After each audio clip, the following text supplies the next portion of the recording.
January 22. Job's fourth speech. A response to Zophar. Then Job spoke again.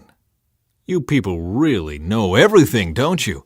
And when you die, wisdom will die with you. Well, I know a few things myself, and you're no better than I am.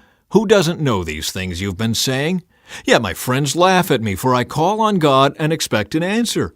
I am a just and blameless man, yet they laugh at me. People who are at ease mock those in trouble. They give a push to people who are stumbling.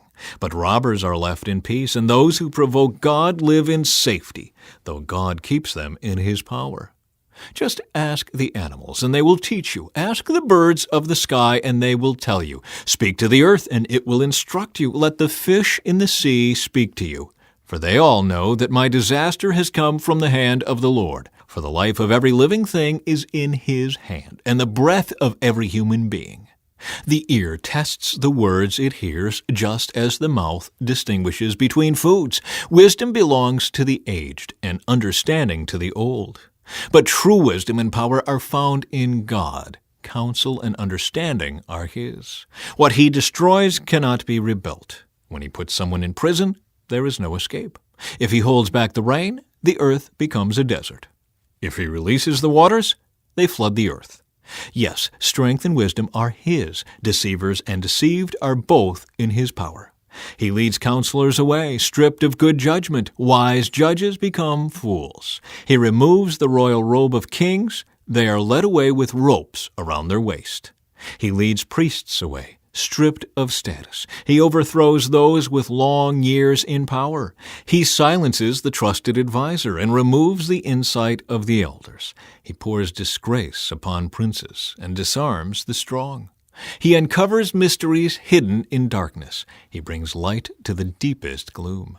He builds up nations and He destroys them. He expands nations and He abandons them. He strips kings of understanding and leaves them wandering in a pathless wasteland. They grope in the darkness without a light. He makes them stagger like drunkards.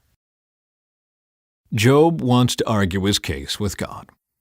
Look, I have seen all this with my own eyes, and heard it with my own ears, and now I understand. I know as much as you do. You are no better than I am. As for me, I would speak directly to the Almighty.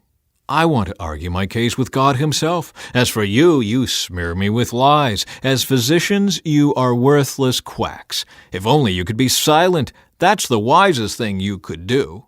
Listen to my charge. Pay attention to my arguments. Are you defending God with lies?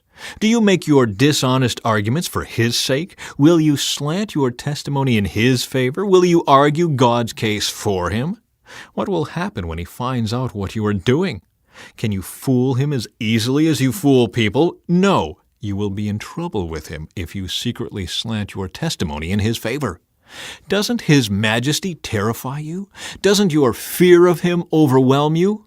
Your platitudes are as valuable as ashes. Your defense is as fragile as a clay pot.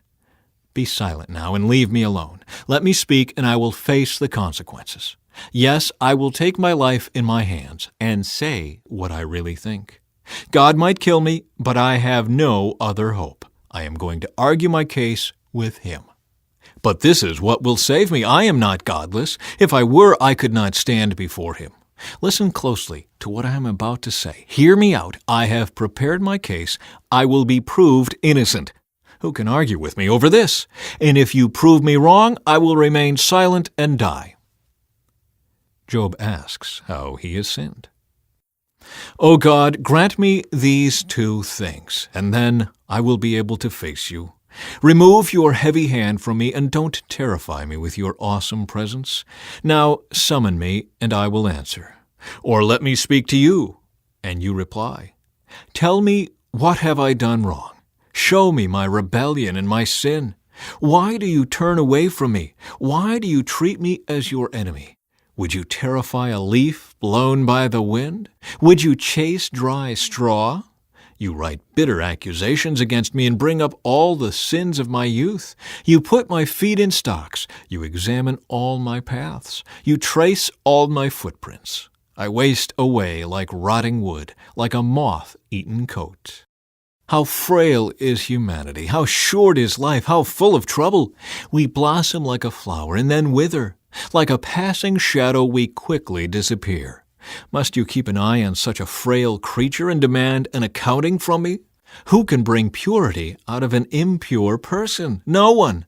You have decided the length of our lives. You know how many months we will live, and we are not given a minute longer.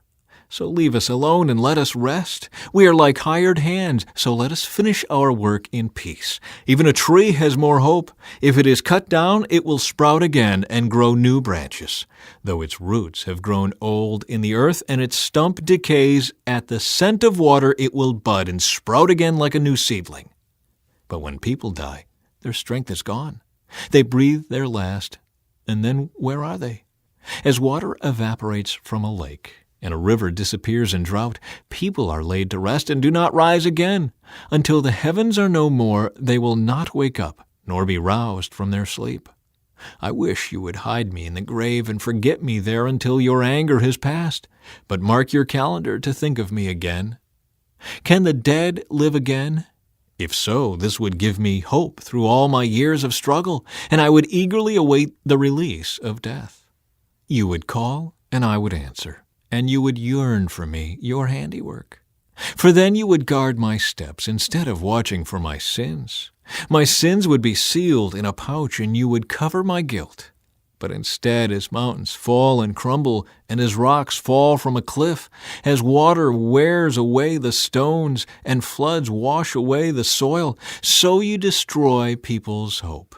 You always overpower them, and they pass from the scene. You disfigure them in death and send them away. They never know if their children grow up in honor or sink to insignificance. They suffer painfully. Their life is full of trouble.